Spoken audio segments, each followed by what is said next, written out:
Okay, so what I'm going to try to do, I'm going to introduce myself and the company a little bit, and then I'm going to answer some basic questions for you, then I'm going to open it up. My name is Joe Klaus again. I cover everything east of the Mississippi River for Soil Max. I jumped the river from Missouri. That's why I'm here. So I get to see a lot of farmers in a lot of places, and with the exception of the I-states, tiling it's not new. It's what's the word I'm looking for? It's not commonplace yet. Okay, and everybody thinks they've got the worst possible soil types. I've been in you guys' clay. I understand how tough, how tight it can be. But I absolutely know the plow will get through it. As I travel all these shows and all these places, I get asked the same three questions about all the time. You guys want to guess what they are? What's the first question when you walk up to a tile plow? What's it called? That's usually number two. Horsepower. Horsepower. So I won't answer, or I won't ask you guys questions all day. The three questions are: how much horsepower? How much does it cost? And the third question is always a form of how complicated is it? Okay. So I'm going to answer those questions. How much horsepower? Up to 200 horsepower, it's pretty important. It's very important. After 200 horsepower, it's almost irrelevant. Tiling is all attraction. And you saw in that video, they were talking about how easy we pull. You need to understand a little bit about the plow as we go forward as far as let's talk about horsepower and traction. So the T1 steel, it thins out the plow.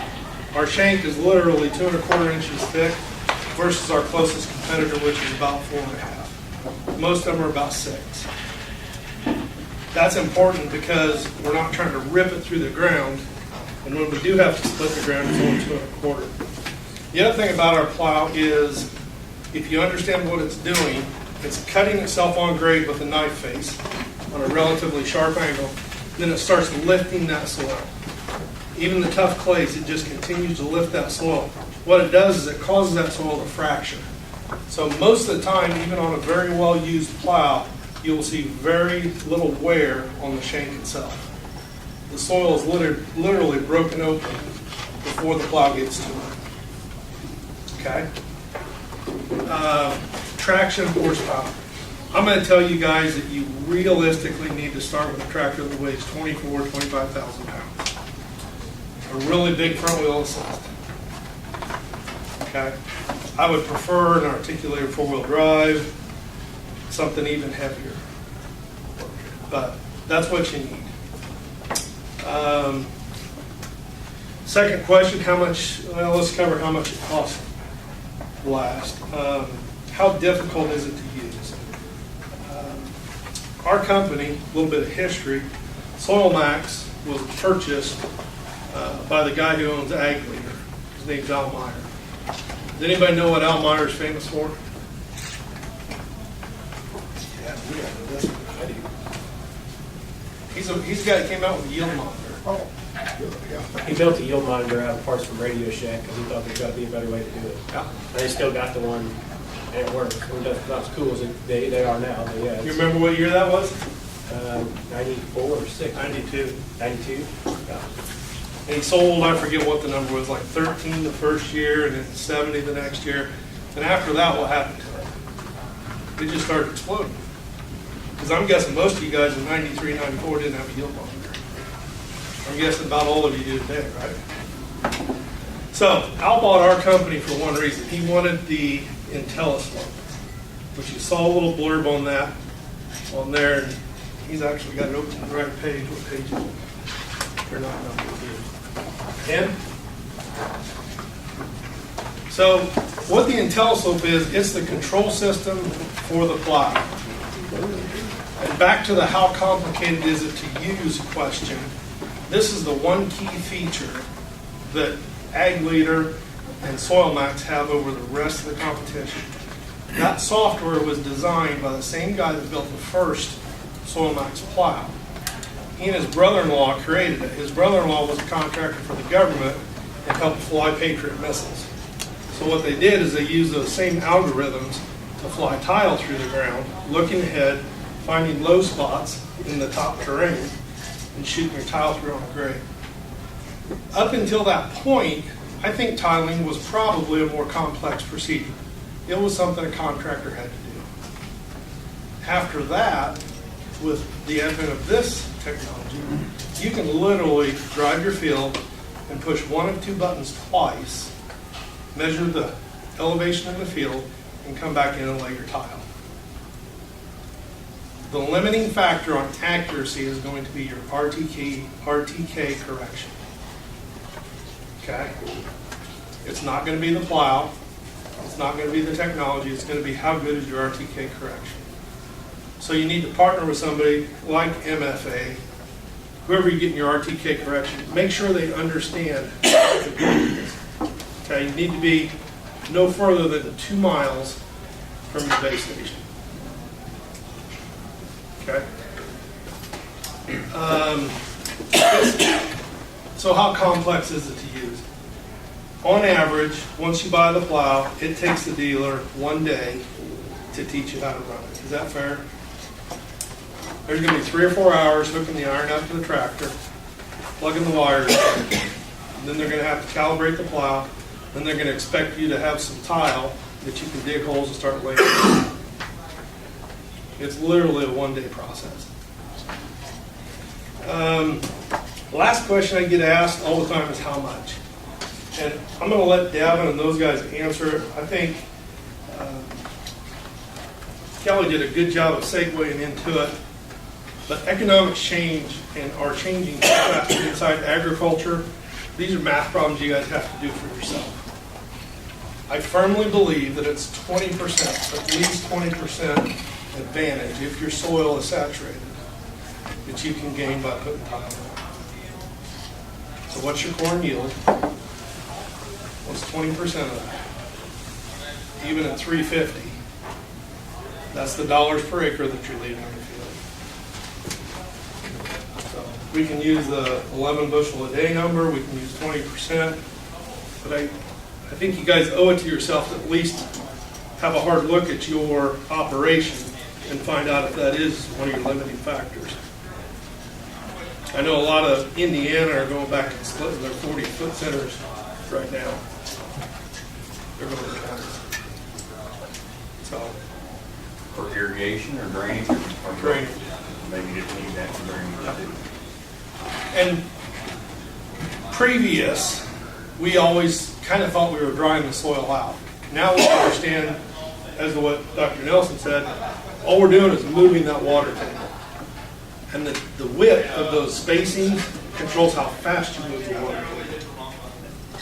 In the real sandy soils, you can get by with 40 and 60-foot centers. Even in our sandy loam soils, we can't. We can't get it off quick enough because that 1 day that it remains saturated just cost us 11 bushels. So,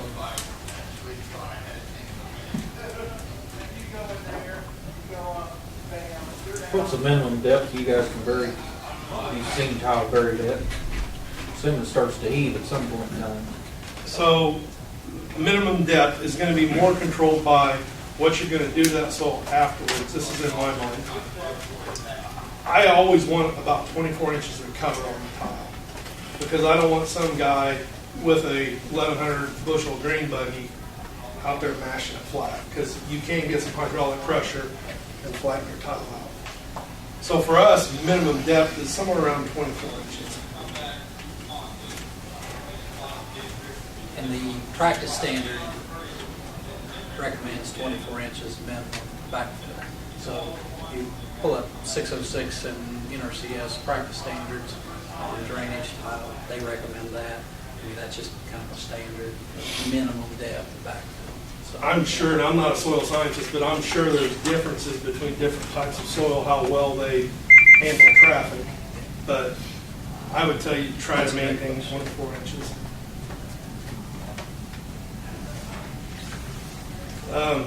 Dr. Nelson also touched on design a little bit. Ag Leader has a program, it's called SMS. And you can buy the advanced version of that. And what it'll do, it'll allow you to go out and do a topography map of the field, save it. And you could actually get that out of your planter tractor or your combine. I'd recommend not using the combine because we can get some squash as we get full. You know, we can be off a little bit, but you could use one out of a planter tractor. Come back in and design the field. The SMS will, if you put in your drainage coefficient, which is the measurement of how much water we want to remove in a 24-hour period, it will actually validate each run. So you can put a 6-inch main in there and run a whole bunch of 4-inch laterals, come back and validate it and find out you can get by the 6-inch main on the top side, but you need an 8-inch main down here. It'll show you all that stuff. It'll also show you velocity of water. So in these finer clay particles, if you know you need to maintain a certain amount of velocity, you could use that as your factor to find out whether or not it works.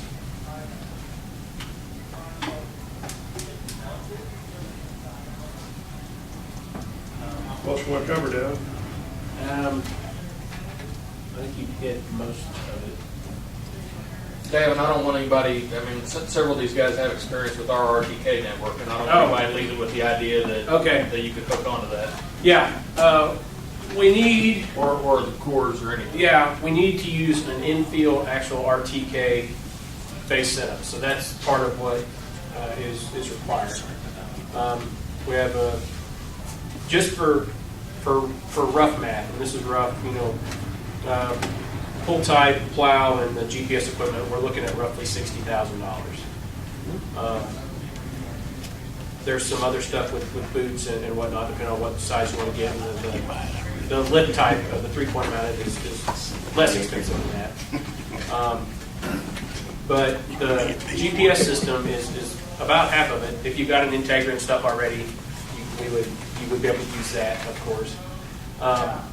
But we need an infield base, which we have. What we're using now is a GPS 6500 from Ag Leader, which is a really, really slick system.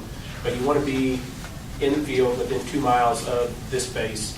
The cores network isn't accurate enough where we can't use the existing bases that we have set up, like on the legs at Mexico, Laddonia, and Vandalia, just because of, mostly because of distance, but also because of companies, one's Trimble and one's Ag Leader. So the way I understand it, the vertical part of the signal, and you correct me if I'm wrong, but it degrades twice as fast as the horizontal part. exactly. When people talk RTK sub-inch accuracy, they're talking horizontal, and you got to think that gets twice as inaccurate, twice as fast. So if you're That's GPS in general. I mean, the ground rate in your car, yes, yeah, when you're going up the hill watching those numbers, is half as accurate as your longitude and latitude. That's exactly right. You shouldn't be watching the number, you should be watching the road.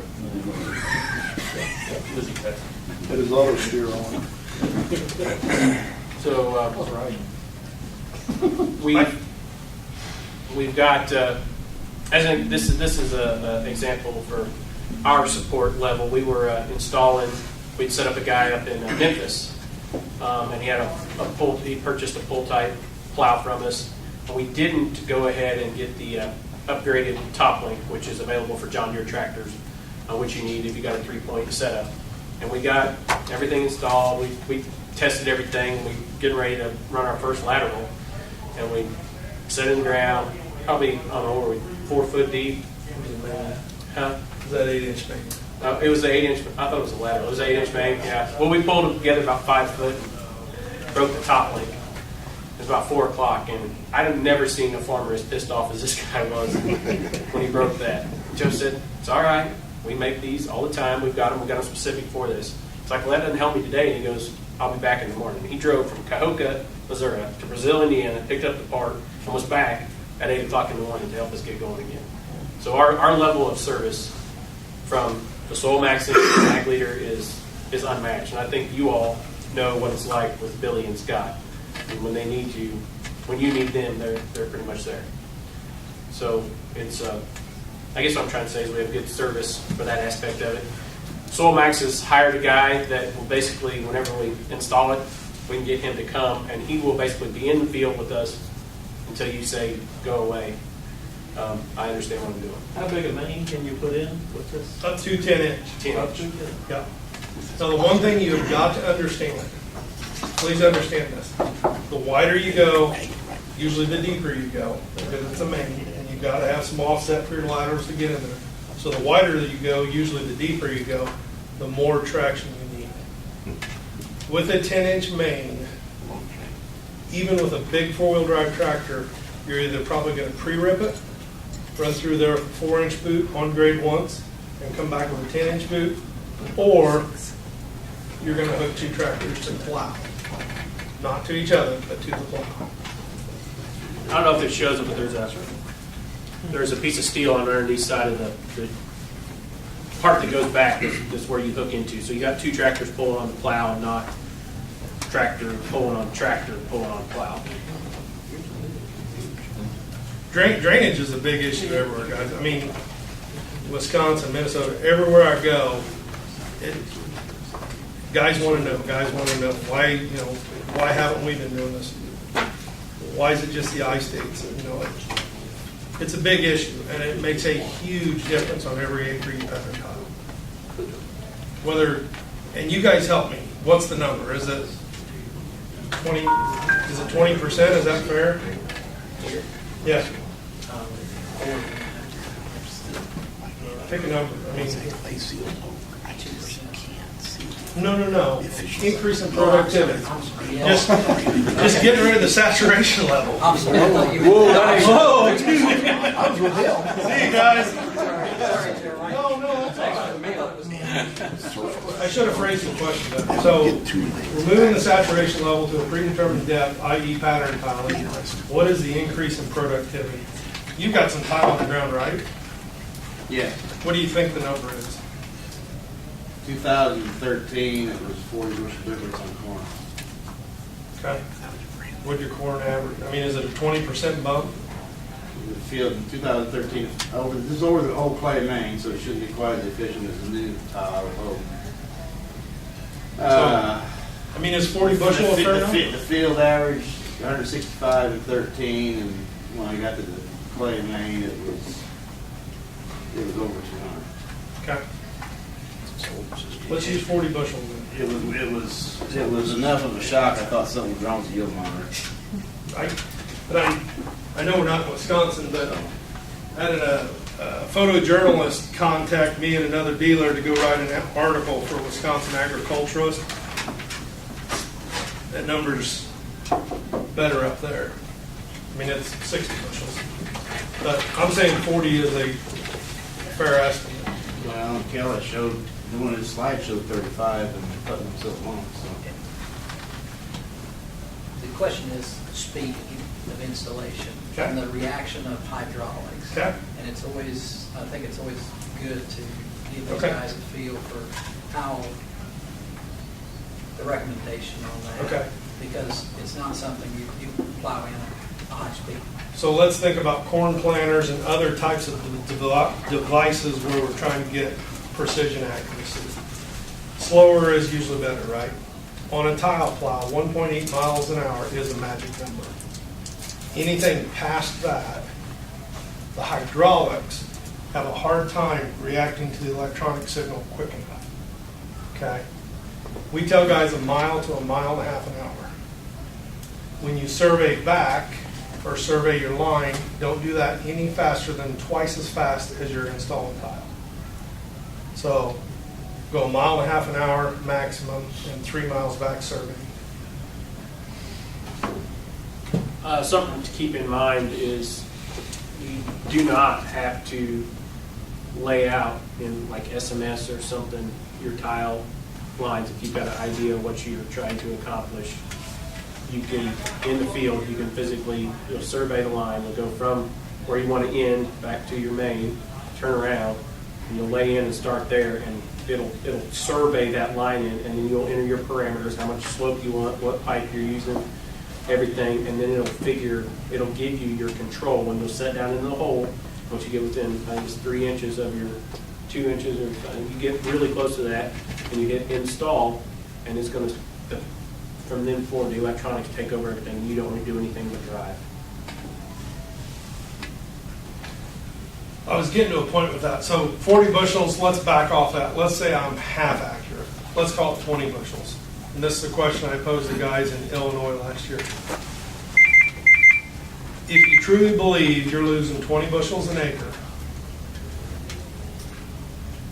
I don't know, I mean, you have to yes or no that one. But if you truly believe you're losing 20 bushels an acre, how much does a corn head cost? What's a new corn head? 70, 80, 100, 120? Is it full? Pick a number. 100? What would you do with a new corn head that cost you $100,000? It was blowing 20 bushels an acre out.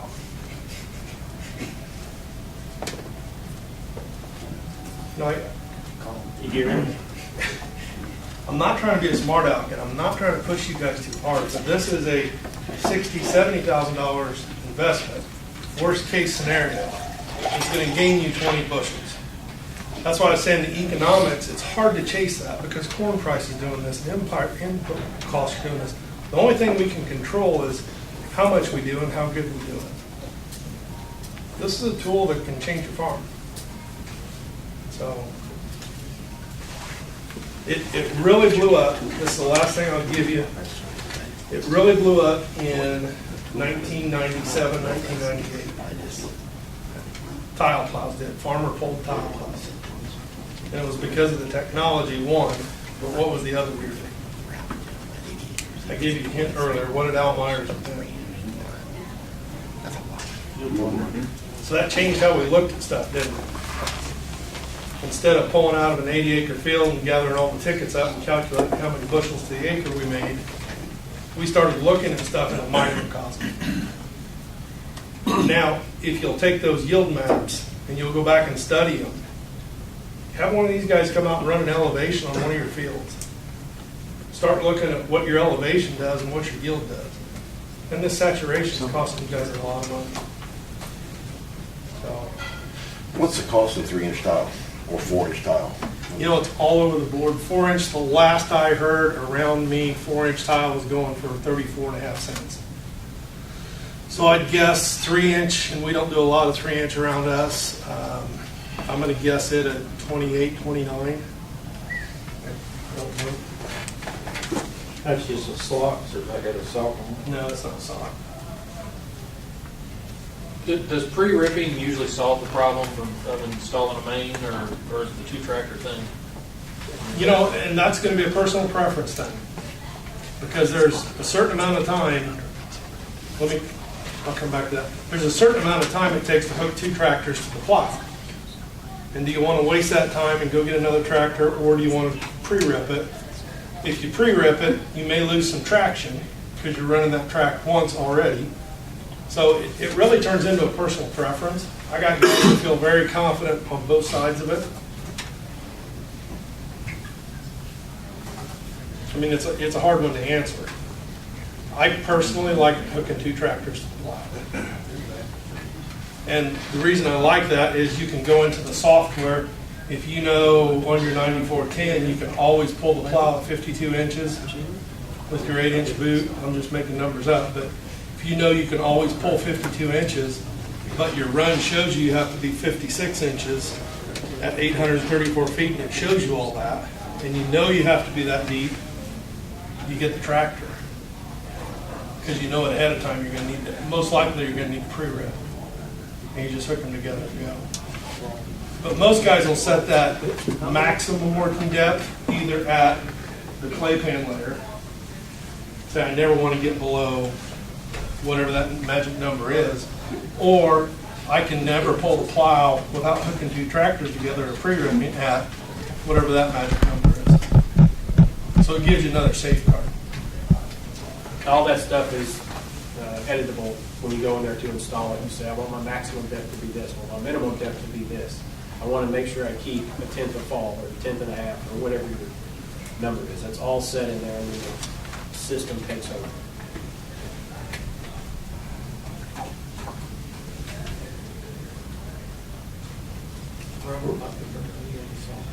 Any more questions for Joe?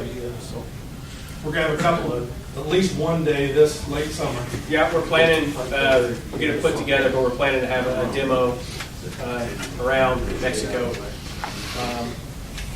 where we're going to install some stuff and kind of show it off, like you get in the cab and see some button pushes and stuff too. First thing you'll notice when the tractor's pulling the plow is it's running about 13, 14, 1500 RPM.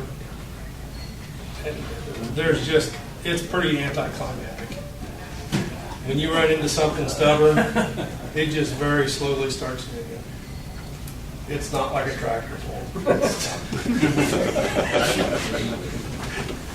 But it's not horsepower, it's weight.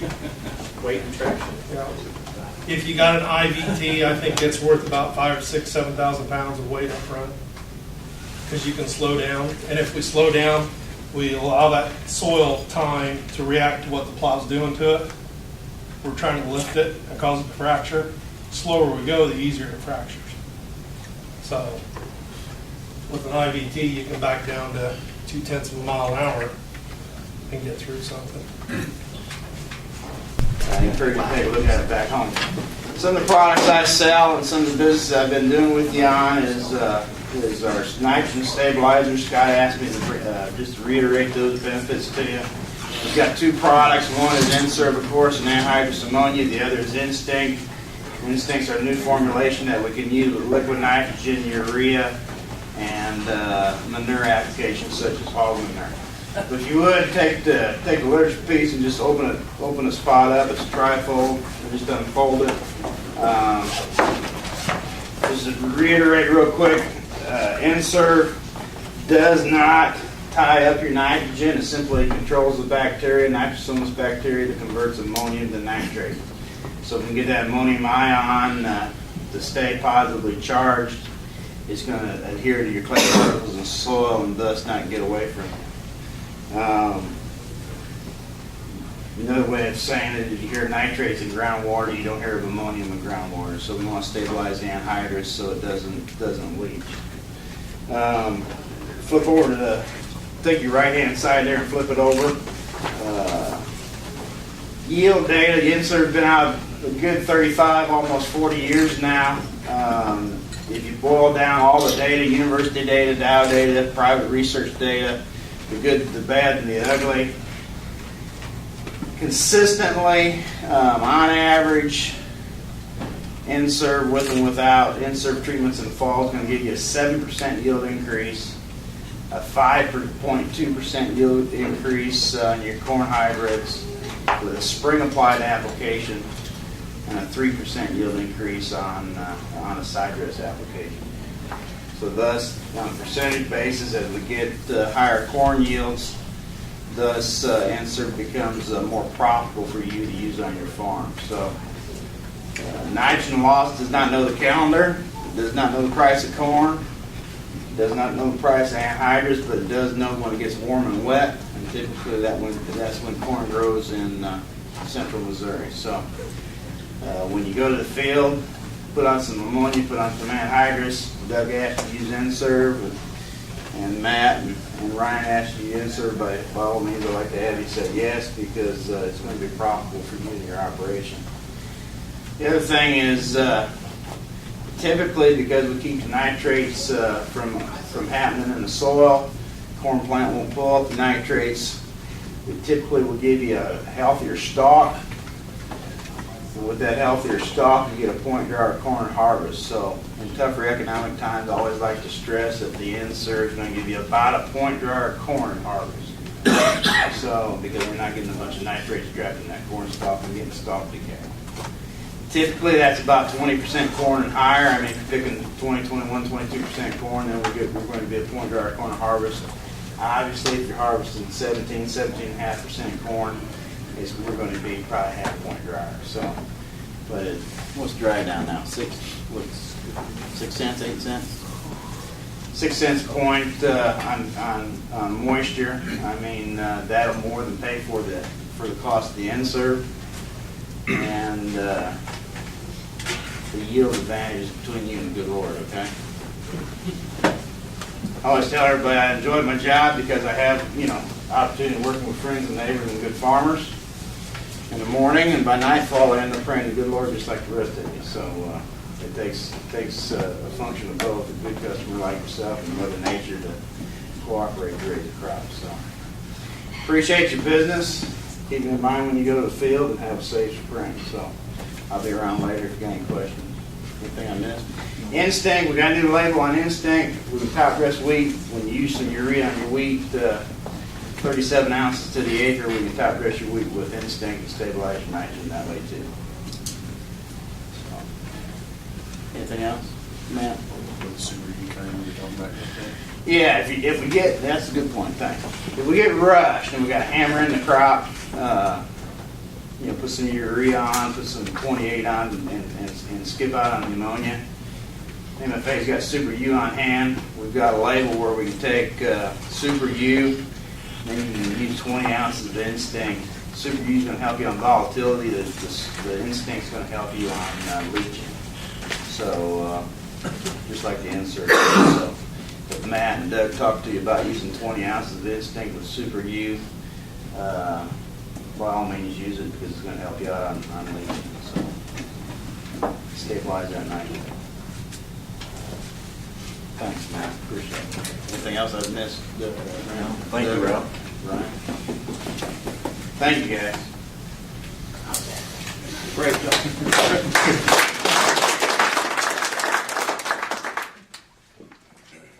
Guys, I think that's all we got. I appreciate everybody coming out. Feel free to hang around a little bit.